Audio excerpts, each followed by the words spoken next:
बिस्मिल्लाहिर्रहमानिर्रहीम। Welcome back students. तो आज हम लोग स्टार्ट करते हैं दोबारा। तो हम लोगों का जो नेक्स्ट टॉपिक है वो वैसे इलेक्ट्रॉनिक कॉन्फ़िगरेशन है, लेकिन इलेक्ट्रॉनिक कॉन्फ़िगरेशन से पहले यहाँ पे दो तीन डेफिनेशंस है जो कि बड़ी इंपॉर्टेंट है, जिनमें शेल क्या है, सब शेल क्या है, ठीक है, और इलेक्ट्रॉनिक कॉन्फ़िगरेशन के बारे में कुछ थोड़े से कॉन्सेप्ट्स हैं, वो मैं हम लोग यहाँ पे भी डिस्कस करेंगे आपसे। ठीक है, उससे पहले आप थोड़ा सा ये कॉन्सेप्ट समझ लें कि कॉन्सेप्ट है क्या।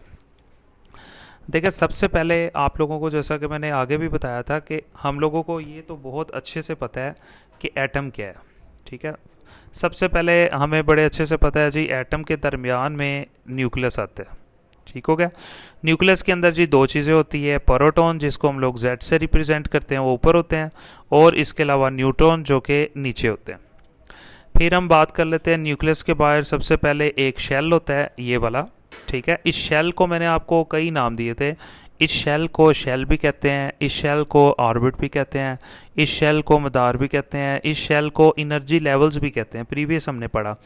उसके बाद फिर एक शेल होता है, उसके बाद फिर एक शेल और होता है, और उसके बाद फिर एक शेल और होता है। ठीक हो गया, नॉर्मली यहीं तक होता है। सबसे ये जो पहला शेल है ना, इसका नाम होता है जी के। ये जो दूसरा शेल है इसका नाम होता है एल, और ये जो तीसरा शेल होता है इसका नाम होता है एम, और ये जो चौथा शेल होता है इसका नाम होता है जी एन। सो पहले शेल का नाम के है, दूसरे का एल है, तीसरे का एम है, और चौथे का एन है। इन शेल्स का काम क्या है, इन मदारों का काम क्या है? इन मदारों के अंदर इलेक्ट्रॉन गर्दिश करते हैं, इलेक्ट्रॉन ऐसे घूमते हैं जैसे हम लोग, ठीक है, पेपरों के बाद घूमते रहते हैं। वैसे तो बच्चे आजकल, आपको पता है, एग्ज़ाम से पहले ही घूमते रहते हैं, टेंशन फ्री है। ठीक है, तो नॉर्मली ये होता है कि एवं बस घूमते रहना। इनका भी वही काम है, बस ऐसे ही घूमते रहना, और इनका कोई मेन मकसद नहीं है यहाँ पे। ठीक है, अच्छा जी, पहले शेल के अंदर आपने याद रखना है कि 2 इलेक्ट्रॉन होते हैं, और ये जो दूसरा शेल है इसके अंदर जी 8 इलेक्ट्रॉन होते हैं, और ये जो तीसरा शेल है उसमें 18 इलेक्ट्रॉन होते हैं, और ये जो चौथा शेल है उसके अंदर 32 इलेक्ट्रॉन होते हैं। ये आपने चीज़ें याद रखनी है। पहले में 2 इलेक्ट्रॉन होते हैं, दूसरे में 8 होते हैं, तीसरे में 18 होते हैं, और चौथे शेल के अंदर जी 32 इलेक्ट्रॉन होते हैं। ये स्टोरी आपने याद रखनी है। ये जो स्टोरी है ये शेल्स की स्टोरी है। अच्छा, अब हम बात करते हैं थोड़ी सी मज़ीद, थोड़ा सा डिटेल में जाते हैं एटम के स्ट्रक्चर के अंदर। ये जो शेल हम लोगों को नज़र आ रहा है ना, ये इस शेल का नाम है जी के। इस साइंटिस्ट ने जब के शेल को गौर से देखा ना, तो इनको मज़ीद अंदर 2 शेल, यानी कि सबसे पहले जब इन्होंने देखा ये एक शेल है, लेकिन जब इसको मज़ीद उन्होंने गौर से देखा तो इस शेल के अंदर उन्हें एक और सब शेल नज़र आया। यानी इस शेल के अंदर भी मज़ीद एक छोटा सा उन्हें रास्ता नज़र आया, जिसे उन्होंने बाद में सब शेल का नाम दिया। ये जो के शेल था, इसके अंदर जो मज़ीद एक छोटा रास्ता नज़र आया, उसका नाम सब शेल था, एस। के शेल का एक ही सब शेल है, ठीक है, और उसे हम एस का नाम दे सकते हैं। इसी तरह ये एल शेल है, ठीक है। एल शेल के जनाब 2 सब शेल साइंटिस्ट ने दरियाफ्त की है, एक एस था और दूसरे का नाम उन्होंने जी पी रखा। ये जो एल शेल है इसके 2 सब शेल थे, एस और दूसरा पी। फिर आ गया G M shell. M shell के जी 3 सब शेल उन्होंने दरियाफ्त किए, एस, इसके अलावा पी, और इसके अलावा G D. S B, P B और डी बी, ये तीनों सब शेल इस एम के थे। उसके बाद आ गया G N shell. N shell के जनाब 4 सब शेल थे, एस भी था, पी भी था, डी भी था, और एफ भी था। यानी कि ये आपने स्टोरी याद रख लेनी है कि ये 4 शेल होते हैं, और हर शेल, और जो हर शेल होता है उसके अपने सब शेल हैं। मतलब आपको अगर इस तरह समझ नहीं आ रही, आप इस तरह याद रख लो यार, ये इजी हो जाएगा समझने के लिए, कि ये जो के शेल है इसका एक ही बेबी है, एक ही बच्चा है, उसका नाम एस है। ये जो एल शेल है इसके 2 बच्चे हैं, 2 बेबी हैं, एक का नाम एस, दूसरे का नाम पी। ये जो एम शेल है इसके 3 बच्चे हैं, एस, पी और डी। और ये जो एन शेल है इसके मज़ीद 4 बच्चे हैं, एस भी है, पी भी है, डी भी है और एफ भी है। ये सब शेल हैं और ये वाले सेल। अब हमें ये भी पता होना चाहिए कि शेल में कितने कितने इलेक्ट्रॉन आ गए, वो तो हमें पता चल गया, लेकिन सब शेल में भी तो इलेक्ट्रॉन रखने हैं ना। सब शेल में कितने कितने इलेक्ट्रॉन आएंगे वो आप लोगों ने याद रखने हैं। मैं आपको यहाँ पे दोनों की स्टोरी, दोनों की बना के लिख देता हूँ। आपने सबसे जो मेन चीज़ याद रखनी है जी, शेल्स, ठीक होगा, वो आपको पता है जी कितने हैं, एक के है, फिर आपको पता है जी एल है, उसके बाद फिर आपको पता है जी एम है, और फिर उसके बाद एन है। ये जो के शेल है उसमें जी 2 इलेक्ट्रॉन आते हैं, ठीक है। ये जो एल है इसमें जी 8 आते हैं, एम में जी 18 आते हैं, और इसके अंदर 32 आते हैं। अब हम बात कर लेते हैं जी सब शेल की। ये आपने चीज़ें याद रखनी है, आगे आपको काम आएंगी इलेक्ट्रॉनिक कॉन्फ़िगरेशन के अंदर। ये जो सब शेल है, सब शेल की स्टोरी की बात कर लेते हैं। उसके अंदर सबसे पहले जी एस है, पी है, फिर डी है और एफ है। तो हम बात करते हैं ये जो एस सब शेल है, इसके अंदर आपने याद रखना है इसके अंदर जी 2 इलेक्ट्रॉन आते हैं। और ये जो पी सब शेल है इसके अंदर 6 इलेक्ट्रॉन आते हैं। और ये जो डी है जी इसके अंदर 10 आते हैं। और ये जो एफ है इसके अंदर जी 14 आते हैं।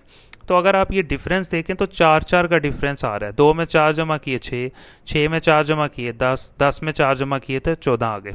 तो आई होप कि आपको ये स्टोरी समझ आ गई होंगी। ये पूरी मैंने आप लोगों को बेसिक्स दी हैं अभी कि एटम क्या होता है, एटम के अंदर शेल कितने होते हैं, शेल्स में कितने कितने इलेक्ट्रॉन होते हैं, हर शेल के आगे सब शेल कितने होते हैं। तो ये सारी स्टोरीज मैंने आप लोगों को बता दी हैं। फिर हर शेल के अंदर कितने कितने इलेक्ट्रॉन आते हैं ये भी आपको बता दिया। फिर हर सब शेल के अंदर कितने कितने इलेक्ट्रॉन आते हैं ये भी मैंने आप लोगों को अच्छे से समझा दिया। तो आप लोगों ने अच्छे से समझना है, और जहाँ से नहीं आता आप पूछ सकते हो। इंशाल्लाह आज के लेक्चर्स में मैं आपको अपना व्हाट्सअप नंबर भी दे दूंगा। बहुत से स्टूडेंट्स पूछ रहे हैं जी अपना व्हाट्सअप नंबर भी दें ताकि हम कॉल करके भी पूछ सके। तो उसके बाद मैं आपको एक और चीज़ यहाँ पे समझाना चाह रहा हूँ। देखिए सबसे पहले आपको ये चीज़ पता होना चाहिए कि जितने नंबर वाला शेल होता है उतने ही इलेक्ट्रॉन होते हैं। ये बात आपने याद रखनी है। अगर पहला शेल है तो उसका एक ही सब शेल होगा, और अगर दूसरा शेल है ठीक है तो उसके 2 सब शेल होंगे। इसी तरह अगर तीसरा शेल है तो इसके 3 सब शेल होंगे। तो अगर आपको ये चीज़ें बुक में भी नज़र आएंगी। देखें पहला शेल कौन सा था जी, के। तो पहले शेल में एन की वैल्यू क्या हुई 1, जैसा कि पीछे हम पढ़ के आए हैं। तो एन की वैल्यू 1 है, इसका मतलब है ये पहला शेल है तो पहले शेल के सब शेल वो सिर्फ एक ही होगा, एस। अब आ जाए जी दूसरे शेल, एन की वैल्यू क्या होगी, क्वांटम नंबर 2। तो दूसरे शेल को एल कहते हैं, और एल के अंदर कितने सब शेल होंगे, एस और पी 2 होंगे। फिर आगे जी तीसरे नंबर पे एन की वैल्यू 3, इसका मतलब है तीसरा शेल है, तो तीसरे शेल का नाम जी एम है, और इसके अंदर कौन कौन से सब शेल्स आ रहे हैं, एस, पी और डी। इसी तरह आपको ये नज़र आ रहा होगा एन की वैल्यू अगर 4 हो तो इसका मतलब है चौथा शेल है जिसका नाम एन है। तो उसके अंदर कौन कौन से सब शेल आ जाएंगे, एस, पी, डी और एफ। आपने ये भी आपने याद रखना है, जैसा कि मैंने आप लोगों को सारा कुछ यहाँ पे बता दिया। अब यहाँ पे हम लोग 2 डेफिनेशंस है उनको अच्छे से पढ़ लेते हैं, तो उसके साथ फिर हम नेक्स्ट लेक्चर पे इंशाल्लाह इलेक्ट्रॉनिक कॉन्फ़िगरेशन के बारे में डिस्कस करेंगे। ठीक है, सबसे पहले अगर आप गौर करें तो यहाँ पे उसने शेल्स की डेफिनेशन दी हुई है उर्दू मीडियम वालों की सादा अल्फाज में। अटोमिक शेल्स मखसूस इनर्जी लेवल है। उसने कहा ये जो शेल्स होते हैं ना, ये जो नीचे दिए हुए इनको इनर्जी लेवल भी कहते हैं, जिन पर इलेक्ट्रॉन्स मुतहर्रिक होते हैं, यानी इनमें इलेक्ट्रॉन्स मुतहर्रिक होते हैं, इसमें भी इसमें भी इसमें भी।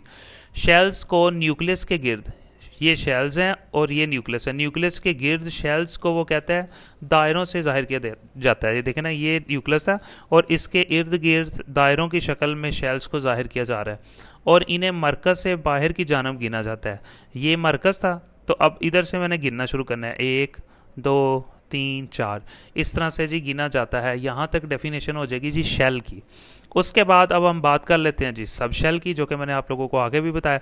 आगे आपको पता होना चाहिए कि 4 शेल होते हैं, आप नीचे लिख भी सकते हो जी, 4 शेल होते हैं एटम में, के, एल, एम, एन और एन। ठीक है, उसके बाद जी सब शेल की डेफिनेशन कर लेते हैं। एटम का एक शेल मुख्तलिफ सब शेल्स पर मुश्तमिल होता है, जैसा कि मैंने अभी आपको डायग्राम भी बना के दिखाई थी कि हर शेल के अंदर आगे सब शेल होते हैं। जैसे एक के शेल है, इसके अंदर एक सब शेल होगा। इसी तरह जो एल शेल है इसमें 2 सब शेल होंगे, एस भी होगा और पी भी होगा। इसी तरह वो कह रहा है कि एटम का एक शेल जो है ना मुख्तलिफ सब शेल्स पे मुश्तमिल होता है।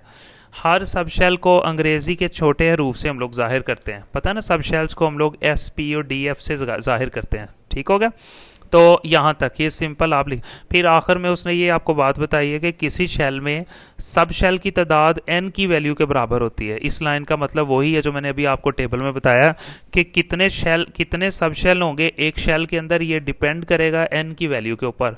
अगर n की वैल्यू 1 है तो इसका मतलब है एक सब शेल होगा शेल के अंदर। अगर n की वैल्यू 2 है तो इसका मतलब है 2 सब शेल होंगे शेल के अंदर, और इसी तरह सो ऑन।